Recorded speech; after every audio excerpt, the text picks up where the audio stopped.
Welcome back to the Deep Dive, the place where we take complex clinical findings, confusing acronyms, and stacks of rigorous research and really distill them into the essential, actionable knowledge you need. And today we are undertaking what is, I think, one of the most fundamental medical deep dives.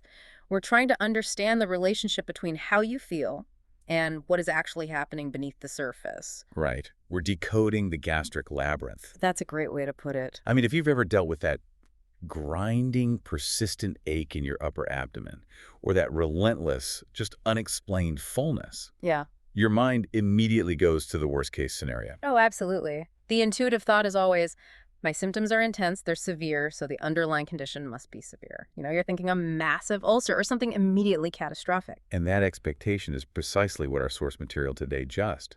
Mm-hmm. It throws it into immediate conflict. It really does. Our mission for this deep dive, using this highly detailed stack of clinical research on gastritis and dyspepsia, is to show you why relying on that visceral gut feeling is not only insufficient, but potentially dangerous. The core conflict, then, the real diagnostic challenge we're getting into, is that symptom severity in the stomach often has a poor, sometimes, a non-existent correlation with the actual severity of the tissue damage. Exactly. So things like endoscopic and histological examinations, they aren't just an option. They become a critical necessity because you can have these raging symptoms with basically no structural damage. Or, and this is the scary part, the complete opposite. The complete opposite. Zero symptoms, but inside, a ticking time bomb of precancerous atrophy. We're really dealing with two separate spheres: the subjective experience of pain and discomfort and the objective reality of what's happening to the tissue.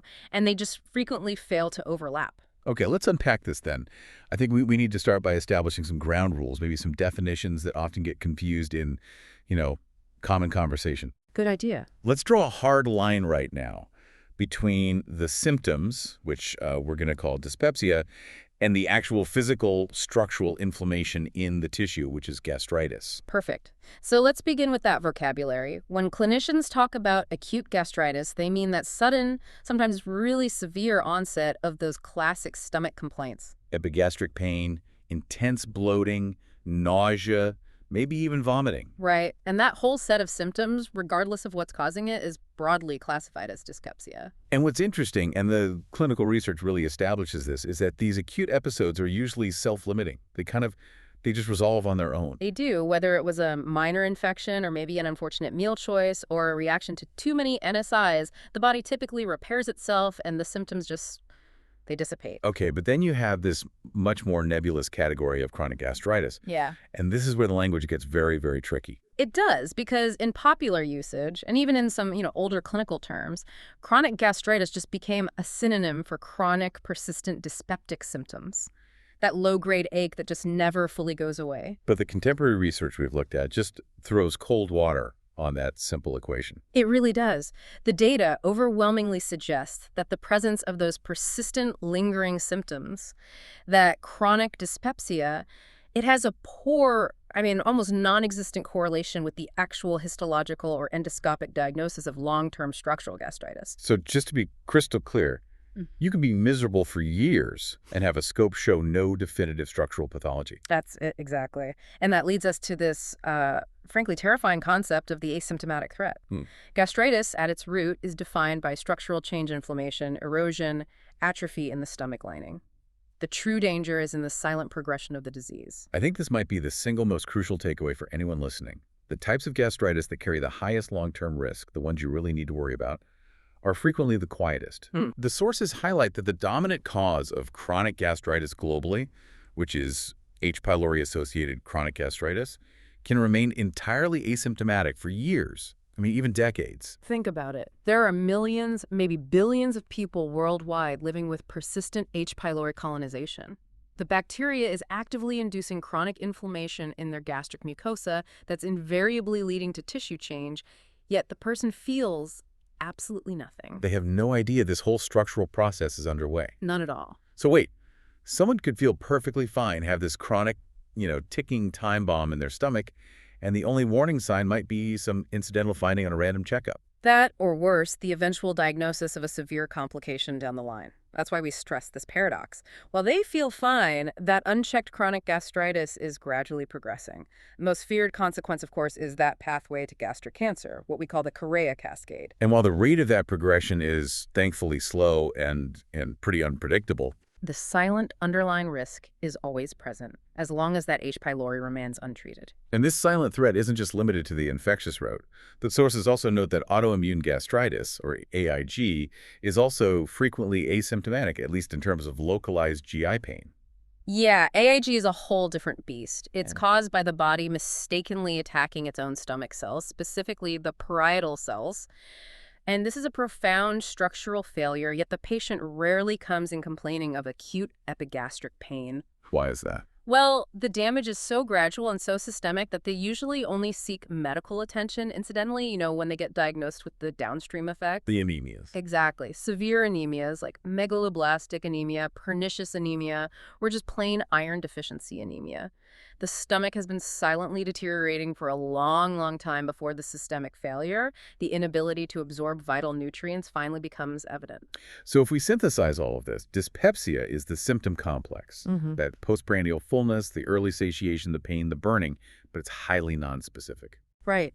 And not only does the severity of dyspepsia fail to match the severity of structural gastritis, but the research specifically notes that not all patients with chronic dyspepsia even have H. pylori. Which means you can't just assume. You can't.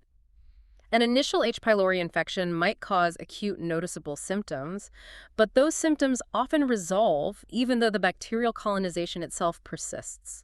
So the inflammation continues, but the pain signal just stops. It's like the host's nervous system adapts, or maybe the nature of the damage shifts from an acute injury to a slow chronic atrophy, which is just inherently less painful. So if you're relying on symptoms alone, you could be fooled into this false sense of security. You feel sick for a bit, then you feel better, and you assume the problem's gone. And you're completely missing the fact that chronic inflammation is just marching onward beneath the surface. What's fascinating here is how the clinical world manages this ambiguity. The sources say that the definition of truly having H. pylori-induced dyspepsia requires more than just finding the bacteria. It does. It requires confirming that the patient's subjective symptoms improve significantly after successful eradication therapy. So it elevates the standard of proof. It's basically saying, if you still feel bad after we remove the bug, then the bug wasn't the main reason you were feeling bad in the first place. That's the logic. It's a really smart diagnostic model. The goal is to move beyond the patient's subjective feeling and use that feeling as a diagnostic tool, but only after a therapeutic intervention. It makes perfect sense. If the gut feeling is misleading and the true danger is so often silent, we have to rely entirely on a structured process of investigation and ultimately tissue evaluation. And that synthesis sets the stage perfectly for our next section, because if symptoms are unreliable, we absolutely must have a roadmap for differentiating the three main drivers of these complaints: the infection, H. pylori, the structural failure, AIG, and the functional issue, FD. All right, let's start by mapping out the role of the bacterium. We know H. pylori and dyspepsia have an initial link, that acute infection can cause those sharp, immediate symptoms. But we've established that chronic colonization leads to chronic gastritis, often silently. Yes. And while persistent colonization invariably leads to chronic tissue inflammation, the vast majority of those individuals experience only transient dyspeptic symptoms over their lifetime. They are not constantly in discomfort, which, allows that tissue damage to accumulate unnoticed. So the clinician's job, when they're faced with a dyspeptic patient who tests positive for the bacteria, is to determine causality. As you said, the clinical standard is really rigorous. It has to be. A patient is considered to have H. pylori-induced dyspepsia only if their symptoms resolve following successful eradication treatment. It's essentially a diagnostic trial by therapy. And this is where we run into a major practical challenge, a detail that I think is often missed by patients, and honestly, sometimes even by less experienced practitioners. The timeline for recovery. The timeline. You might successfully eradicate the bacteria in, 2 weeks with antibiotics? But you could still feel terrible 2 months later. Or even longer. The sources state clearly that successful eradication treatment does not lead to immediate symptom improvement. It may take up to 6 months for that stomach lining to fully normalize, for the structural inflammation to truly subside, and for the symptoms to finally dissipate. 6 months. That must be incredibly frustrating for everyone involved. How do clinicians manage that expectation? It's crucial. You have to coach the patient through it. If a patient expects immediate relief and doesn't get it, they might assume the treatment failed or that they have a different disease entirely, when in reality, the epithelial repair process is it's slow, it takes a long time. So you have to encourage this period of watchful waiting before declaring the treatment a failure, at least in terms of symptom resolution. Exactly. But if those symptoms do not dissipate within that critical 6-month window, even after a confirmed successful eradication of H. pylori, where do you go next? That's the key question. Well, then we move squarely into the diagnosis of functional dyspepsia, or FD. It's often described as a diagnosis of exclusion, but I think that slightly diminishes its importance. It is a very real condition. Okay, so define functional dyspepsia for us clearly. What are the criteria? FD is diagnosed when an individual presents with those persistent dyspeptic symptoms, the postprandial fullness, early satiety, epigastric pain, or burning, but without any structural abnormality that can be detected. So the upper endoscopy comes back clean. Completely clean. We've ruled out ulcers, we've ruled out significant gastritis, and most importantly, we've ruled out malignancy.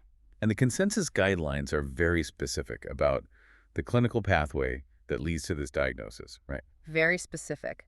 The formal criteria state that individuals who still experience chronic dyspeptic symptoms even after they have had successful H. pylori eradication therapy, and we've confirmed the bacteria is gone, they should be diagnosed with functional dyspepsia. Because the structural triggers have been eliminated. They've been eliminated. Therefore, the persistent symptoms are attributed to disordered function, maybe something like altered gut-brain communication or visceral hypersensitivity. Which brings us to the third one, the most structurally destructive, yet often the quietest of the three, autoimmune gastritis, AIG. We know the clinical presentation here is fundamentally different from a patient who's just complaining of heartburn. Oh, worlds apart. AIG is rare in terms of generating specific gastrointestinal symptoms. As we touched on before, the vast majority of patients only seek attention when they're diagnosed with these systemic issues. The anemia is, again, megaloblastic, pernicious iron deficiency. Right. Their primary complaint is fatigue, or pallor, or shortness of breath. It's not abdominal pain. It's the functional failure of the stomach to produce intrinsic factor that's driving the anemia. But when GI symptoms do manifest, the research notes they are typically postprandial dyspepsia. Yes, and less frequently, they might report some nonspecific epigastric pain, nausea, vomiting, or what's categorized as functional abdominal pain syndrome and functional bloating. But here's a subtle but important detail from the research. Okay. Some studies suggest a strong correlation between specific types of symptoms and AIG. And what are those specific symptoms? Dyspeptic symptoms like early satiety, feeling full after only a few bites, and postprandial fullness, feeling stuffed long after the meal is over. Those two seem to correlate more strongly with AIG. That's fascinating. And this correlation is particularly noted in younger patients who don't have an established anemia yet, or, interestingly, in patients who currently smoke or have a past history of smoking. Wow, that's a fascinating epidemiological detail. It suggests that even in these rare, quiet cases, the type of dyspepsia might be a silent indicator. It could be. So if a younger patient presents with chronic early satiety, and we've ruled out H. pylori, AIG should jump much higher up the differential list, especially if there's a smoking history involved. It definitely helps narrow the focus. So now we've established a pretty clear diagnostic triage, right? Acute symptoms usually resolve. Persistent symptoms without alarm signs lead to H. pylori testing and then that 6-month wait. And if symptoms persist after eradication, it's likely functional dyspepsia. But if the patient has anemia or these very specific postprandial symptoms, regardless of how minor the dyspepsia itself is, AIG becomes a prime suspect. And the diagnosis of autoimmune gastritis feels like this massive pivot in the investigation. It instantly transforms a stomach complaint from an isolated local issue into a symptom of something much, much larger. A systemic link. That is absolutely correct. When a structural disease process is driven by the body attacking itself, it is rarely confined to a single organ. It suggests a fundamental, broad vulnerability in the patient's immune system. Exactly. Autoimmune gastritis frequently occurs concomitantly with other systemic autoimmune disorders. So once AIG is diagnosed, the investigative lens has to immediately widen to screen for this whole network of related conditions. What does the comprehensive list of co-occurring conditions in the sources tell us? It tells us that AIG is deeply integrated into the body's entire endocrine and nervous system regulatory framework. The conditions most strongly associated with AIG are, first and foremost, thyroid diseases. Overwhelmingly Hashimoto thyroiditis, right? Overwhelmingly. The link is so common it actually warrants its own syndrome designation. We also see associations with Addison disease, which affects the adrenal glands and cortisol regulation. And then there are dermatological and neurological links. Yes. Chronic spontaneous urticaria, which is persistent non-allergic hives, and the neuromuscular disorder myasthenia gravis. It's just a remarkable, almost bewildering array of diagnoses. And it doesn't stop there. We also see type 1 diabetes and the skin depigmentation disorder vitiligo. From the thyroid and adrenals to skin, nerves, and pancreas. It just highlights that the gastric atrophy we discussed isn't some random stomach fluke. It's the tip of an immunological iceberg. It absolutely necessitates a holistic approach to care. Clinicians recognize that these patients have a generalized tendency toward autoimmune destruction, and the stomach and the thyroid often just happen to be the first or most severely affected organs. And this profound association isn't new. It has historical clinical recognition. That's right. The strong, undeniable correlation between chronic atrophic autoimmune gastritis and autoimmune thyroid disease, specifically Hashimoto's, was documented way back in the early history of immunology. This led to the coining of the term thyrogastric syndrome back in the early 1960s. Here's where it gets really interesting for me. The idea that stomach issues, even ones that are minimal or maybe entirely non-existent in the GI tract, might be the first, quietest, or most easily missed sign of a massive, broader systemic autoimmune challenge. Think about the practical application of that. If a patient is diagnosed with AIG, the doctor is basically mandated to screen for thyroid disorders immediately because the probability is so high. And conversely, if a patient is diagnosed with Hashimoto's, The clinician should have a heightened suspicion for silent AIG and the related B12 deficiencies.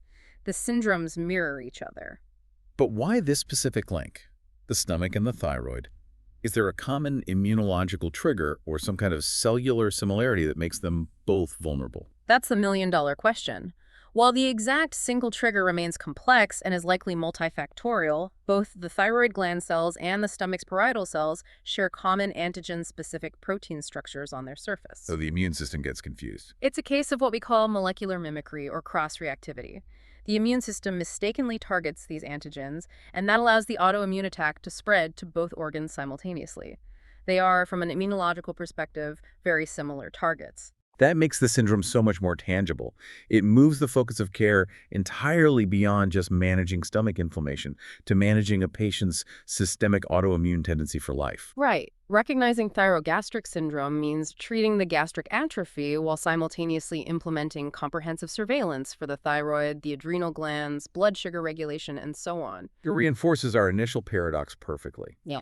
The quietest ailment in the gut can scream the loudest about the overall systemic health of the body. But this complexity means we can't rely on assumptions.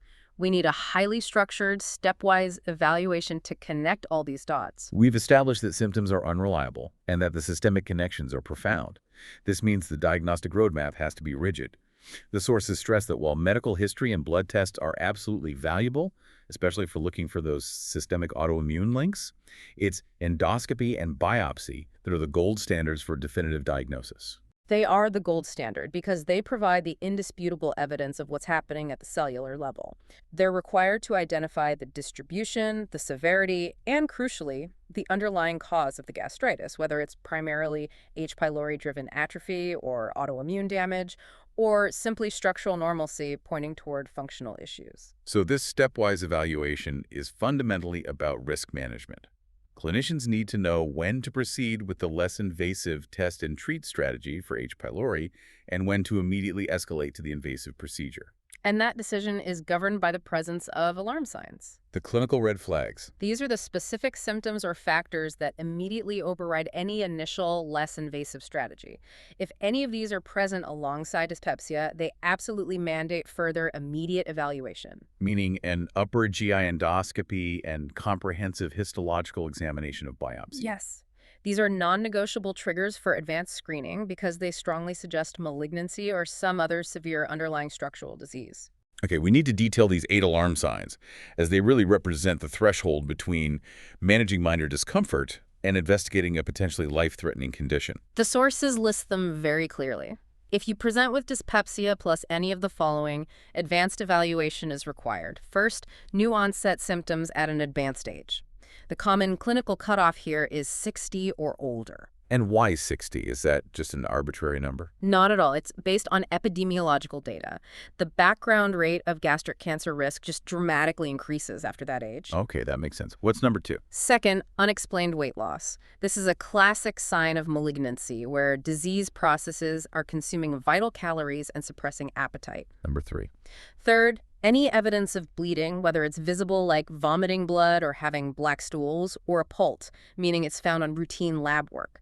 This indicates structural damage severe enough to erode blood vessels. Fourth is dysphagia. Right, which is difficulty or pain when swallowing. This suggests a physical obstruction or significant inflammation in the esophagus or the very top of the stomach. And the next few are pretty self-explanatory. They are. Fifth, the presence of an abdominal mass. Sixth, an unexplained fever, which points toward a systemic inflammatory process. Seventh, persistent vomiting, which may indicate an outflow obstruction. And the 8th one is absolutely critical. The 8th is a strong family history of esophageal or gastric cancer. And that family history is so important. A patient with just mild dyspepsia, but whose parent or sibling had gastric cancer, is treated in the same high-risk category as a patient who is actively bleeding. Exactly. The genetic and environmental risk profile dictates immediate invasive investigation. This robust list of alarm signs also allows clinicians to define the lower risk threshold, right? It determines when it is safe not to immediately escalate to endoscopy. It does. The guidelines state clearly that endoscopic evaluation is generally not recommended to rule out gastric malignancy in patients younger than 60 who present with dyspepsia without a family history of gastric cancer. So that provides very clear risk stratification. If you're young, healthy, no family history, no red flags, the initial move is the least invasive, highest impact strategy. Test and treat for H. pylori. But once you cross that age 60 threshold, the risk profile changes, and that mandates the direct endoscopic assessment. And while we're on evaluation, it's worth noting what tests are not efficient or clinically useful in this initial triage phase. Right. The consensus guidelines really stress the limited utility of routine gastrointestinal function tests, things like specialized motility panels, when the goal is just to differentiate organic or structural causes from true functional dyspepsia. So if the symptoms are nonspecific, the answer is not to throw every niche function test at the patient. No. The AGA and Asian consensus guidelines do not recommend the routine use of these expensive, time-consuming tests. It just reinforces the focus on H. pylori testing, managing alarm signs, and histology as the key discriminatory tools. Okay, so since H. pylori is the primary modifiable risk factor for chronic gastritis and subsequent cancer risk, a thorough investigation for it is the foundation of the stepwise approach for almost every case of persistent dyspepsia without those alarm signs. That's the starting point. And fortunately, we have very accurate, non-invasive methods to begin this investigation. The two most widely accepted and suggested methods are the urea breath test, or UBT, and the H. pylori stool antigen test. The availability of these is great news for patients and practitioners. It allows for a quick, non-invasive initial screen.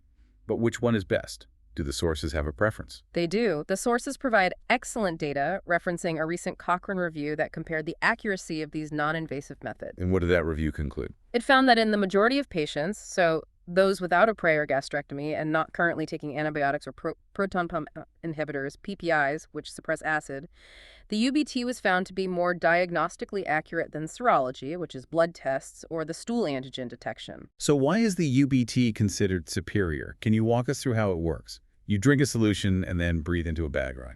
That's basically it. The UBT works because the H. pylori bacteria uniquely produces an enzyme called urease. When the patient ingests this labeled urea solution, the urease in their stomach breaks it down into ammonia and labeled carbon dioxide.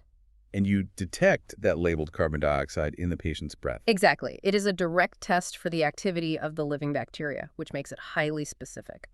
The stool antigen test, which is still excellent, measures bacterial protein, and that can be slightly less accurate in certain contexts. That specificity is key. So given the reliability of the UBT and the stool antigen test, the consensus is clear. A single positive, non-invasive test is generally sufficient to initiate eradication treatment in dyspeptic patients. provided they lack those alarm symptoms we just discussed. This is the heart of the test and treat strategy. And the non-invasive testing is equally important for confirming that the treatment actually worked. Vitally important. For patients who undergo the test and treat approach, typically those under 60 without alarm signs, they can avoid the invasive endoscopy altogether if that follow-up non-invasive test confirms eradication. Which brings us back to that absolutely crucial timing requirement for confirmation. You can't just finish your antibiotics and test the next day. The results would be fundamentally misleading. They would be. The bacteria are notoriously resilient, and the medication, particularly PPIs, can temporarily suppress their metabolic activity without truly killing them off. This can lead to a false negative. So you need a washout period. You do. The sources state that testing to detect H. pylori after eradication therapy must be performed 4 to 6 weeks after the completion of antibiotic or PPI therapy. That 4 to 6 week period is essential for an accurate result. Yeah. The patient has to stop taking the medications that artificially suppress the bacteria, giving any survivors a chance to grow back to detectable levels. That's the only way we can be confident the eradication worked. And just to reiterate the age threshold one last time, in all patients 60 or older with dyspepsia, the risk profile demands a higher standard. Endoscopy and histological evaluation are recommended for proper gastritis assessment and classification regardless of their initial H. pylori test status. The risk of malignancy just outweighs the benefit of avoiding the procedure at that point. It does. Okay, so if we connect this to the bigger picture, we are now moving into the highest stakes territory. The definitive diagnosis of atrophic gastritis, or AG. This is the structural damage, the loss of functional cells that can be the precursor to gastric cancer. Right, whether it originates from long-term, untreated H. pylori or from that autoimmune process we talked about. And this diagnosis is not made by symptom resolution or a simple positive bacteria test. No, this is confirmed through a combination of laboratory markers and meticulous histological examinations. It relies on 4 primary diagnostic criteria that help establish the severity, the distribution, and the underlying cause of the atrophy. What are those 4 pillars of diagnosis? First, we need direct structural evidence. So evidence of atrophic gastritis affecting specific parts of the stomach, mainly the gastric corpus, which is the body, and the fundus, the top dome. Second, we look for serological evidence of autoimmune activity. The autoantibodies. The presence of autoantibodies against the intrinsic factor and parietal cells. And the final 2 criteria involve measuring markers produced by the stomach lining itself, correct? Yes. Third, we measure the absolute level of serum pepsinogen 4. And fourth, which is a critically important ratio marker, is the ratio of pepsinogen 4 to pepsinogen 4. And how do those work? Well, pepsinogens are enzymes secreted by gastric glands. As those glands are destroyed by atrophy, their levels in the blood drop, and that provides a measurable proxy for cell loss. This is where we see the explicit, devastating consequence of the autoimmune pathway really manifesting. Absolutely. Pernicious anemia, PA, is the textbook example. It's a type of macrocytic anemia, which is explicitly recognized as a late manifestation of autoimmune gastritis. So PA isn't the start of the problem. It's the systemic proof that the stomach has already undergone years of destruction. That's it. The lack of intrinsic factor means the body can no longer absorb vitamin B12, leading to that severe macrocytic anemia. And that's why the diagnosis of PA is an automatic, high-grade alarm sign. It is. Patients newly diagnosed with pernicious anemia should immediately undergo endoscopy with topographical biopsies. The anemia confirms significant chronic tissue damage has occurred, and we absolutely must assess the cancer risk that accompanies that atrophy. Let's delve deeper into those specific antibodies, because their different characteristics, sensitivity versus specificity, are key to understanding their utility in a diagnostic process. Okay, so we have 2 main antibody tests here. The antiparietal cell antibodies, or APC, are the most sensitive serum biomarker for autoimmune atrophic gastritis. Meaning, if you have AIG, this test is most likely to catch it. Correct, but its specificity is compromised. They can be transiently elevated in people with H. pylori infection, and they're also seen in other unrelated autoimmune conditions. So they act as a fantastic screening tool, a wide net, but they are not definitively diagnostic on their own. And what about the other antibody? The one that targets the critical protein for B12 absorption. That would be the anti-intrinsic factor antibodies, or II. These have a low sensitivity, meaning they will miss a lot of AIG cases, especially early ones. However, they possess exceptionally high specificity. So if you detect anti-intrinsic factor antibodies. The diagnosis of AIG is confirmed with near certainty. It's the definitive confirmation of the autoimmune process targeting that specific B12 pathway. That difference in specificity is a huge clinical distinction. One is for screening, the other is for confirmation. But here's the profound insight the sources pointed to. These serologic markers, especially the APC and IF antibodies, can often predate the clinical presentation of autoimmune gastritis. This is what makes this research so exciting. These antibodies can be detected in the bloodstream long before any symptoms of dyspepsia appear, and even years before the patient develops anemia. That is a staggering realization. The systemic warning sign is active years before the condition becomes clinically symptomatic. It is. The immune system has begun its attack, but the structural damage to the stomach lining isn't severe enough yet to cause malabsorption or widespread pain. It speaks to the power of serology as a predictive tool. It does, and we'll revisit that in our final thought. But regardless of the predictive power of blood tests, the ultimate confirmation of structural damage must come from the tissue itself. The 2021 AGA update mandates this. A histopathological assessment is necessary to confirm the diagnosis of atrophic gastritis. And for the pathologists, what is the unambiguous visual indicator of that structural damage? The key finding, the visual indicator that is considered pathognomonic, which means it proves the disease is present, is the presence of intestinal metaplasia on gastric histology. And what is that exactly? That's when the lining of the stomach, which is meant to be gastric mucosa, starts transforming and adopting characteristics of small intestine tissue. It's a key precancerous change. So the patient is scheduled for the endoscopy the moment the clinician can physically assess the extent of the damage. What exactly are they looking for to spot that subtle, silent tissue atrophy? How do they visualize this structural failure?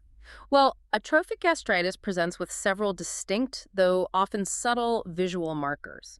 A healthy stomach lining is thick and rich with prominent folds.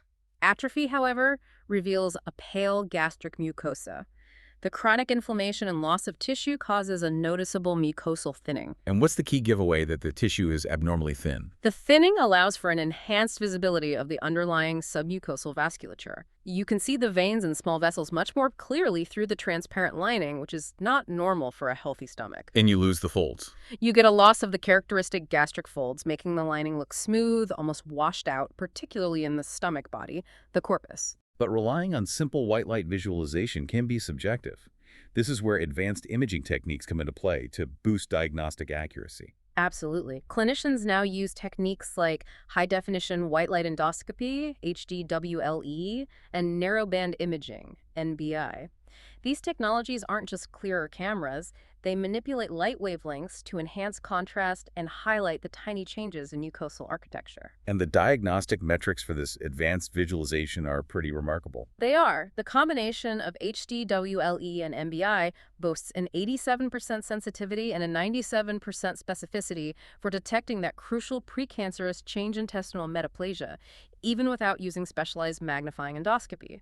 They're highly reliable tools for identifying the specific lesions that need sampling. Can you describe what the clinicians are trained to spot with these systems? What does metaplasia actually look like under NBI? Okay, so using HDWLE, metaplastic areas often appear slightly nodular with a characteristic tubulovillous mucosal pattern. The tissue isn't smooth anymore. It looks slightly bumpy, almost like a carpet, resembling tiny villi. And there's a very specific color signature, isn't there? Yes, this is one of the most reliable visual tells. The presence of fine blue-white crusts on the epithelial surface is highly diagnostic for intestinal metaplasia during endoscopy, with both sensitivity and specificity approaching 90%. And that color comes from the light filtering through the restructured cells. Exactly. Another highly specific, though less sensitive marker, is the appearance of microscopic lipid accumulation in the mucosa, which presents as white opaque fields, or WOAF. That one has a diagnostic specificity nearing 100%. So these visual clues tell the clinician precisely where to focus the biopsy. And that precision leads us directly to the most vital, yet often overlooked, part of the procedure: the meticulous sampling strategy known as the updated Sydney protocol. The Sydney protocol is non-negotiable for diagnosing and risk-stratifying gastritis. You have to remember that atrophy and metaplasia don't necessarily affect the stomach uniformly. They can occur in patches. So if the clinician only takes one random biopsy from a healthy-looking area, they could miss the entire precancerous lesion. They could miss it entirely. The whole reason for the complexity is to guarantee a topographical map of the entire stomach at risk. The protocol requires 5 separate biopsies, each placed in its own labeled container from very specific anatomical sites. And this allows the pathologist to confirm not only if metaplasia is present, but where it's located and how widespread it is. And that is crucial for determining the patient's long-term surveillance schedule. Can you just generalize the 5 key areas the clinician must sample? Certainly, it's a precise geographical survey of the stomach. First, they sample the antrum, which is the lower stomach near the exit valve. 2 biopsies are taken there, one from the lesser curve and one from the greater curve. Okay. Second, they sample the corpus, the main stomach body. 2 more biopsies are taken here, again from the lesser and greater curvatures, but further up the stomach wall. And what's the 5th one? The crucial 5th sample is taken from the incisura angularis. This is the angular notch or the hinge point of the stomach, which is statistically one of the most common sites for atrophy and metaplasia to start. The emphasis on these 5 distinct locations really shows how meticulous the gold standard has to be. It guarantees the pathologist receives a comprehensive set of tissue samples that cover the entire risk zone. Which allows for the proper classification of gastritis severity and distribution. So once that definitive diagnosis is confirmed histopathologically, especially if atrophic gastritis or intestinal metaplasia is found through the Sydney protocol, the immediate work shifts to active management and risk mitigation. Absolutely. The first step, logically, has to be to address the infectious driver, even if the atrophy is already established. So you still treat the H. pylori. You have to. If the patient's H. pylori status is unknown, immediate testing. If it's positive, eradication treatment must be administered, followed by that critical non-invasive testing 4 to 6 weeks post-therapy to confirm success. And why is that so important if the damage is already done? Because eradicating H. pylori can stop or at least significantly slow the progression of those precancerous lesions. It's a vital step. Beyond the infection, the focus then shifts entirely to the consequences of the atrophy, particularly in AIG cases. And that means addressing nutritional deficiencies. Additional serological testing is advisable to assess for anemia resulting from chronic vitamin B12 and iron deficiencies.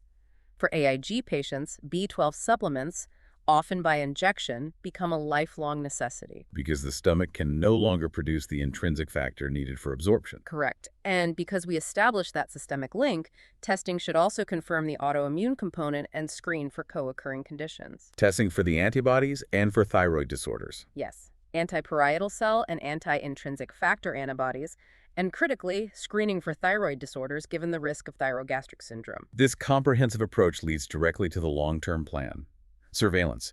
If the patient has confirmed advanced structural damage, monitoring for progression is vital. For individuals with advanced atrophic gastritis or intestinal metaplasia, the risk of malignant transformation is recognized. Therefore, surveillance endoscopies should be scheduled every 3 years to meticulously monitor the tissue for any potential cancer development. And that 3-year interval is derived from consensus guidelines balancing risk and cost. It is. That surveillance schedule is the defining aspect of living with this high-risk diagnosis.